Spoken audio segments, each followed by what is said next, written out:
Hello everyone, in today's video we're going to be showing how you can use VATSIM to do some circuit work, also known as the traffic pattern, or I like to call it closed traffic. So it should be a pretty fun little experience. We'll probably do 3 runs around the pattern and I'll kind of walk you through it. Let's get started. Now first of all, we are in a situation where in a controlled space. If you take a look here, we're at East of Maryland right now, and we can see that there is a tower. If there is a tower, that means there is also a ground and a departure by default. Now the nice thing is there's no Washington approach or anything like that we have to worry about today. We only have to worry about the tower, which is actually really good for us. The other thing we have handy, of course, is our lovely, lovely airport diagram of Easton. I've flown into Easton actually several times to visit my folks. And the cool thing here is we're up here by the terminal right now. I'm probably just finished getting back here. They probably put gas in here. One of the cool things they actually did when we were here one time is they basically just kind of stash you on a taxiway if they have no place to park you. It's kind of cool. But anyway, today, of course, the weather's calm. They're going to decide what runway they're going to give to us. If we wanted to kind of get a preview of what runway they're going to give to us, if I come up here and hold my mouse over the A, I can see here quickly that they're doing runway 4 today. So unfortunately, runway 4 for us is all the way down there. But that actually works really well for us because we can guess what they're going to give us instructions to do. Likely, they're going to say taxi to hold short of runway 4 via Alpha cross runway 33. That makes it really, really easy for us. So we can basically hang on here, do a little run up, and then get ready for takeoff. As far as traffic patterning goes, one thing we do need to know, of course, is what our traffic pattern altitude is. The way you kind of determine that, of course, is you get your elevation. We can see 51 feet, 33 feet, 72 feet. And of course, if you come over here, you can see I'm about 100 feet up, which is plenty. I see the GPS is broken on the Dakota, but that's perfectly fine. So let's go ahead and get everything ready as far as the process goes. So I'm going to go ahead and hit my flight plan button, as we've always done before. It's going to go ahead and open that sucker up. Give me a moment to put in all my VATSIM stuff.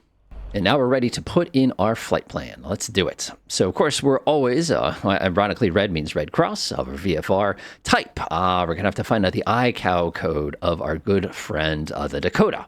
Now, the nice thing about the ICAO code for this is if I click connect real quick and it says type code, if I type in Dakota like this, what it will do is it will try to identify which one. And again, we're a Piper 28B is a Dakota. So P28B, P28B. P28B today. We're definitely light equipment. We're SG. Transponder, I was just US. Departure today is Kessin. Off time, I'll see here, we'll probably be in the air in about 5-6 minutes here. So that would be 1315, let's call it 1315. Altitude is 1100. Remember, that's just your traffic pattern altitude. Airspeed, basically 100. Arrival, of course, is Kessin. What some people will do actually here is they'll put in ZZZZ and basically let people know that, hey, they're just trying to do some closed traffic. Alternate, time en route, I'm guessing it's going to be no more than 10 minutes today. Fuel endurance, so we have 4 hours and 30 minutes of fuel on board, which is plenty. Route, right direct, as goofy as that sounds. Now, whenever you're doing closed traffic, one of the things I like to do in my flight plans is if you come down here, YouTube recording, comma, closed traffic. 3 takeoff landings. That way, the people who are going to be monitoring us today can see, this guy's going to be taking 3 takeoff and landings. So when it pops up on his little screen to let him know what's going on, it works for him well. Let's go ahead and double check my off time. I feel like I didn't get that correct. Let's see here. Off time is 13:09. Did we say 13:15? We did. Those things are all looking pretty good here. I'll like to say keep it real. I'll just leave it as closed traffic again, like I said. Everything else is looking good. Aircraft type is there. P28B. Everything's good. We're with Dakota today. It's a nice aircraft for this. Data flight is set correctly. Everything is looking delightful. So I'm going to go ahead and hit File Flight Plan. It is going to file, which is going to make it appear up on their computer screen so that they can actually see it.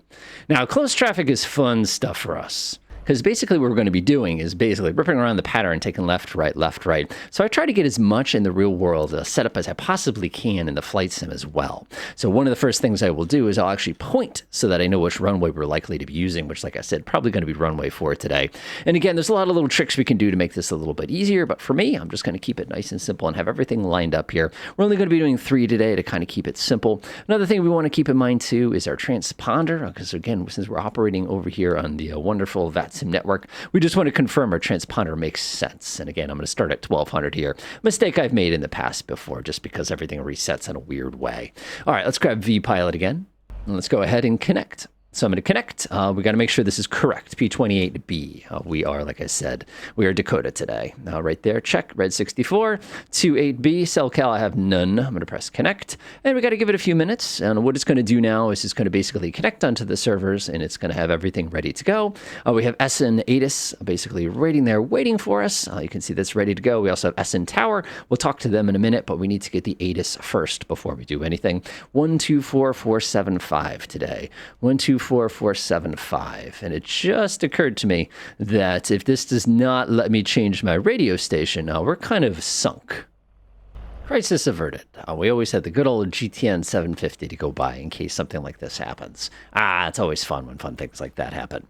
All right, let's go ahead and get our ATIS first. 124475. 124475. We'll go ahead and do a quick transfer there. Aircraft ILS or visual approach runway 4. Departing runway 4. Brief and call runway assignments and hold short instructions.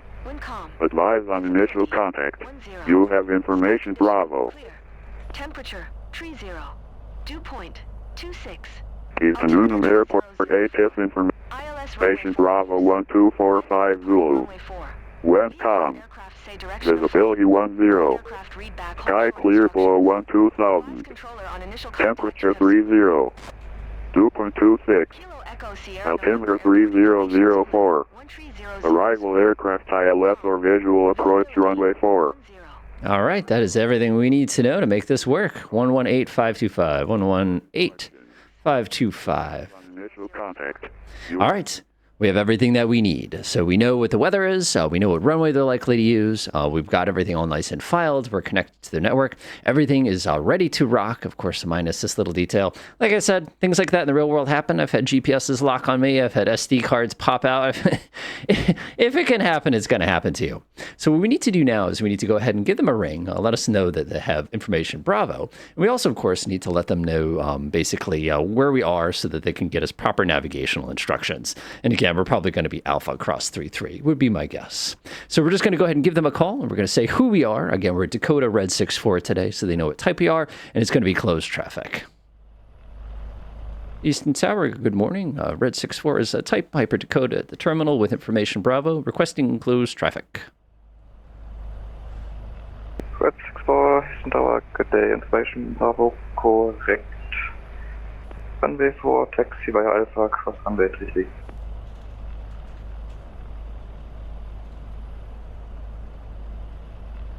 Taxi 2, hold short runway 4 via Alpha, cross 33, Red 64. That's it. So now we just have to go ahead and cruise on out and make our way to our destination. Now, like I said, it makes everything really easy for us because Alpha is literally right there. We can go give it a little bit of a tap of power. Now, the cool thing is because of the location that we're currently on in the ground, it makes it a little bit easy for us. So we're basically in a no control zone until we cross the magical line of the other guy's got to pay attention to us kind of a thing. So one of the things we can do to take advantage of that is we can go up to that line and then cross over. There'll actually be a mark on the ground. I don't see it, but there would be normally that basically says once you cross this line, air traffic control sort of owns you. That being said, we're going to go ahead and make our way down to runway 4. Nice and easy. Like I said, the Dakota is a wonderful little airplane. I think it's actually, I've been having a lot of fun with it. This reminds me so much of airplanes I have a lot of time in the real world. Go ahead and back the power up just a little bit there. We don't need that much. When you're doing closed traffic work, I really, really like it as a warm-up. It gets you kind of comfortable. It's relatively low stress. I've been on these servers more than once. And again, you can see the weather is just perfect for this today. Man, this thing really, really wants to go. There we go. A little easier on the brakes. Nice. But one of the things I love about closed traffic work is you get to work with air traffic control. There's some quick decision making, and it's kind of fun. Like I said, you get to have kind of an easy way of doing things and getting comfortable. One thing that will happen from time to time that you just have to kind of be advised of is they can give you permission to basically go ahead and fly. They can make you take off essentially in a place that's a completely different spot. So one of the things they'll do is they'll say, taxi to midfield or something along those lines. And you'll be sitting there at midfield basically kind of waiting around. So it's just one of those things you just want to kind of be mindful of when you're doing any of these operations. Man, this thing really wants to fly today, which is okay. Again, I'll pick you up when we get to runway 4 there. Friendly reminder, though, when you are crossing runways, even though it's simulated, always look. Even if they gave you permission to cross it, you never know if there's somebody on fire who's making a run for the runway there. Just kind of one of those things. All right, just like we would in the real world, we'll quickly do a little run up here. What we do in the real world too is like you got to make sure that your nose is facing away from where any traffic can get blasted by your wash. The other thing I like to think of too is like usually you're not the only person here, depending on how busy it is that day. So you just got to kind of be mindful that there might be a little bit of an order to who gets to go first and everything along those lines. All right, so standard run up action here. I would just go through our switches. I'll make sure this is okay. This is okay. Fuel pump. We just want to make sure that's working fine, which it is. Go ahead and give it a little bit of RPM. There we go, about 2,000. Don't forget to set the parking brake. I've done that before. Not proud of it. Ooh, ugh, that's not good. It's okay. I mean, it's within the reason. It's not bad there. Go ahead and pull it off. Is it going to die on us? No. Okay. So now the fun part begins. We're going to go ahead and request permission. We're going to come up to the line. We're going to call Easton Tower. We're going to request closed traffic. And usually they give us a bunch of instructions that kind of go along with it. I'm going to turn on my volume a little bit so it's easier for me to hear what he's going to say. But I'm just going to go one last click through all my switches. Looks good, looks good, looks good, looks good. Everything feels good. Like I said, no issues there. Go set our takeoff trim too if we haven't done so. And that looks pretty good. So again, we don't have to call them until we basically get up the line. If you want to be a show off, you can call them before you get to the line. But that's a show off. We don't need that. All right, let me go ahead and hide this so we don't need it anymore.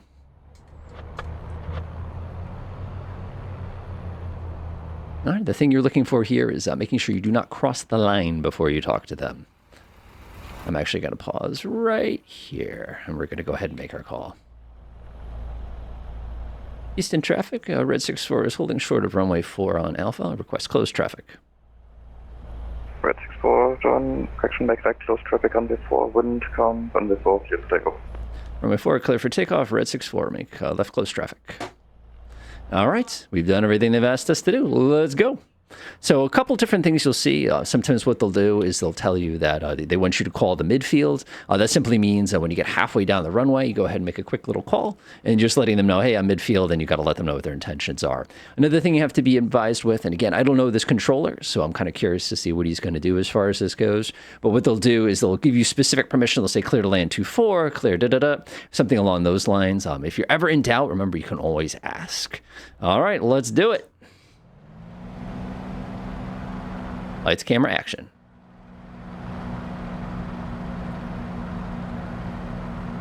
So the real plane, of course, again, technical term for getting basically bounced. All right, going up. This thing feels very mellow. Again, it's pretty hot today, so it doesn't surprise me. So again, just standard stuff. For those of you who've flown 1,000 traffic patterns / circuits, it's the same procedure each time. Basically, you want to get a good amount of altitude underneath you before you do anything silly. By the way, welcome to Easton, Maryland. It's a little flat here, but that's perfectly fine. I usually wait for about 600-700 feet before I do any sudden moves. Again, there's plenty of places for us to land if we lose an engine right now. There we go. Come over this one. And now we're good to go. So not knowing what this controller is going to ask for specifically from us as far as, does he want left, midfield, or anything along those lines, we're just going to go through the motions and go ahead and ask for our permissions when we get there. There we go. A little bit more to the left. There we go. Very nice. Go ahead and square off. And we're going to take our left turn and come right around here. Go ahead and pull the throttle to about half. If I can teach you anything today, it's about half throttle. That's all you need. And there's our 1,100 feet right there. You want to go ahead and trim for landing here. Make it real simple on yourself.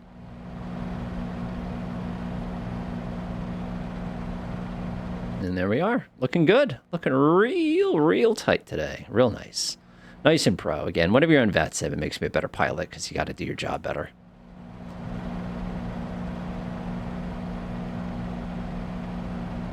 So what we're doing is we're waiting to see what they're going to ask for.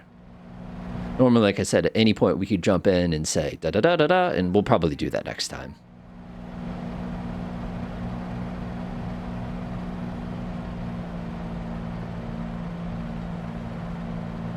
We can also call them and ask for a touch and go or whatever we want to. Sometimes that helps if they haven't spoken to you. If you get to kind of the end of the numbers like this, we can make our ask.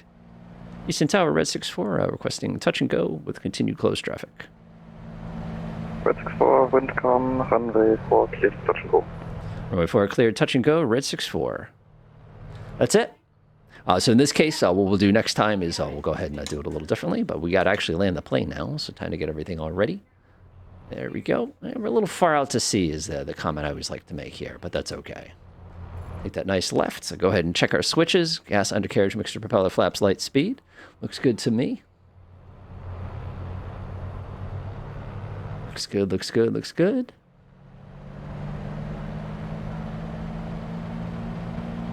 There we go, right there. Perfect. We're a little fast still.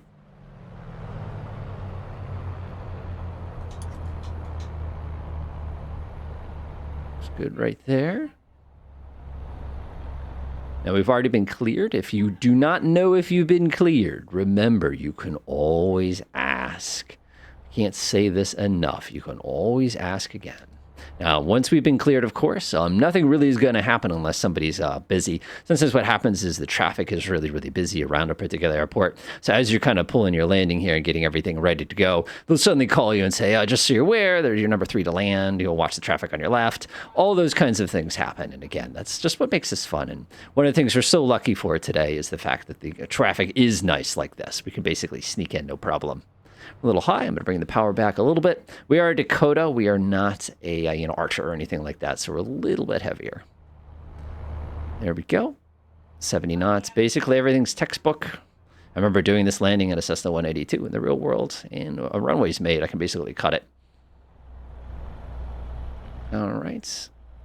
Go ahead and level off. We're about 3 feet off the ground. We have a lot of energy. What we're waiting for is the sound of the stall. Don't let it come down until it wants to stop flying. There it is, right there. Right there, right there. Nice. Go ahead and pull the flaps up. Go ahead and give it full power. And we go again. I always feel so bad about planes and touch and goes. It's one of those things that, when you were learning to fly years ago, touch and go is like, it's the cool thing to do, you know what I mean? But in the reality is, you've got to think about the poor airplane right now. The wheels are going under the stress. The engine's under the stress of getting hot and cold back and forth. Like, it's awful. It really is bad for the airplane, but it's, part of the fun. When I was learning to fly the Mooney 20, one of the things we did is we did do touch and goes. Everything had to be a stop and go, or you wouldn't even do it. You do a low approach or something like that, just to help reduce the wear and tear. Alrighty then, let's go ahead and take a left turn. Easton, Maryland again, everyone. Again, very, very mellow. This time we'll do something a little different. When we get to the midfield, we're going to request the short approach. Short approach, basically, we're going to ask them for permission to land the plane stupidly. I actually like doing that sometimes because it just makes things a little more fun for us. There we go. Nice and level. Again, I try not to step on the toes of runways if I can help it. So what I'll do this time is I'll call it. I'll say a midfield for a 4, requesting a short approach. Let's see if they give it to us. And again, we could ask for the short approach closer, but we got to give them time to think if it's okay to let us do the short approach. Because again, short approaches, they're kind of dangerous, but we'll do it because it's fun. All right, looking pretty good, looking pretty good. I'm going to reduce my throttle a lot. We're way too fast. There we go. Right there. Easton Tower, Red 64 is midfield for 4, requesting the short approach touch and go. Redfield, section Red 64, short approach to the boost. Wind calm, runway 4, cleared for touch and go. Runway 4 cleared for touch and go, short approach approved, Red 64. All right, so what that means is that we get the short approach. So short approach simply means that we pretend our engine is out, and we're going to go through all the motions. I'm going to go ahead and dirty up the plane, and we're just going to go ahead and cut it, and we're going to come sneak right on in. Again, now you never get in trouble with a short approach if you stay close to the runway, especially if you're something like here in Easton where the runway is gigantic. There we go, right there. And again, you can see I'm moving my head quite a bit. In the real world, it's the same way. You're constantly making adjustments, and we have to kind of work. We are a little fast, but that's okay because we can slip. These are so good. Don't do these with passengers, by the way. Passengers hate it when you do stuff like this. I love doing stuff like this because it feels like, you're really flying, and I don't know, I just do better with it. But again, we're full slip here. Look at this approach. And we're looking pretty good here. Just going to come swing around. I'm going to hold that slip in. There we go. We're going to hold that slip in. Hold that slip in. You've got a lot of speed in this thing. Again, this is why passengers hate stuff like this. Hold that slip. There we go. All right, now we can transition. A little fast, but that's okay. Almost every short approach ends up being a little fast. Hold the plane until it wants to stop flying. Don't let it touch until it's done flying. Delightful. All right, let's do it. Delightful. Is that amazing? All right, so for the next one, what we're going to do is we're going to request a full stop. And that's also going to get us an opportunity to do some taxiing. A little bit of a courtesy point of order here. Whenever you're doing any flight like this, if you're in a situation where you do wish to do anything like basically rolling down the runway to get back to the terminal, which will be our kind of final terminus here, terminal, just be advised they might not appreciate that. So if they give you specific instructions to like turn next taxiway, you really want to do it and then deal with the consequences.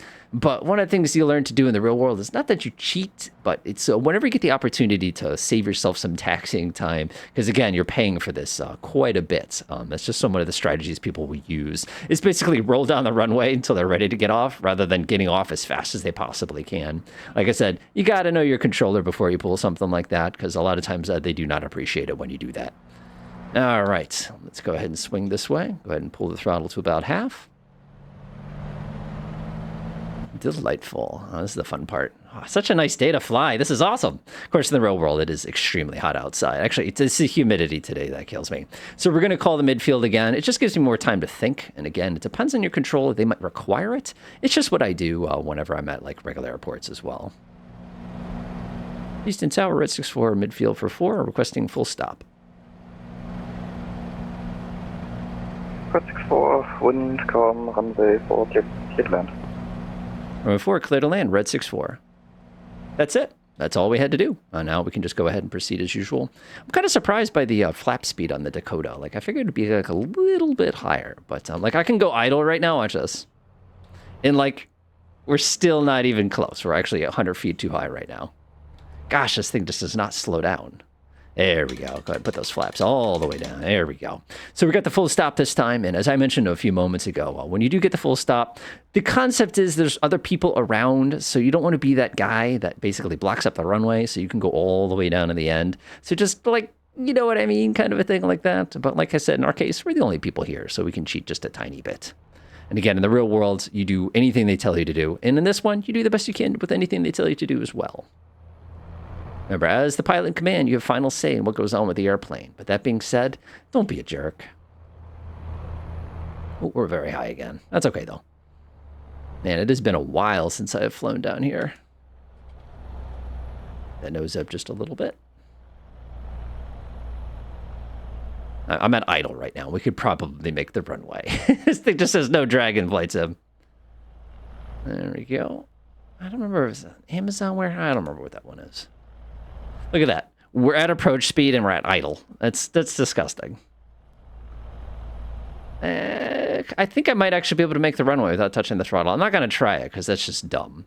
But like this thing just does not slow down. Nope, I think I actually can. I should give myself a little tiny. Yeah, we're slow. We're slow. There we go. Runway 4 is looking delightful to me. Basically perfect. Man, this is crazy. I can't get over how little drag this airplane has. I don't think it's supposed to be like this, but I'm not arguing. All right, so our goal here is to not have to request a crossing of our runway. All right, there we go.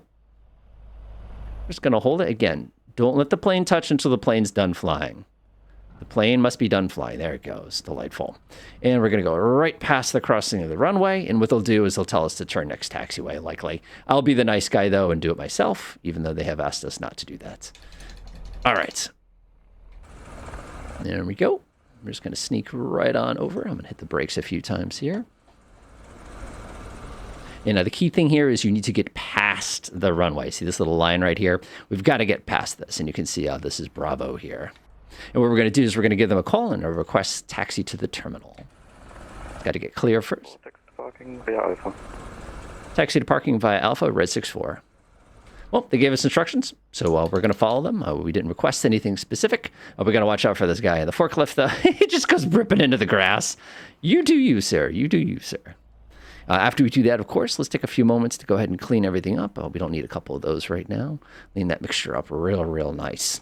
So as you can see, Very straightforward. You have very little to actually say to the actual tower controller. You can see because we did not have a ground controller today, you didn't have to kind of go to war with any of those kind of like situations, but it was just easy. You just kind of pile in and go. What we'll do next time is we'll basically go ahead and get permission to go somewhere from this tower so you can see exactly what that's like. Enjoy.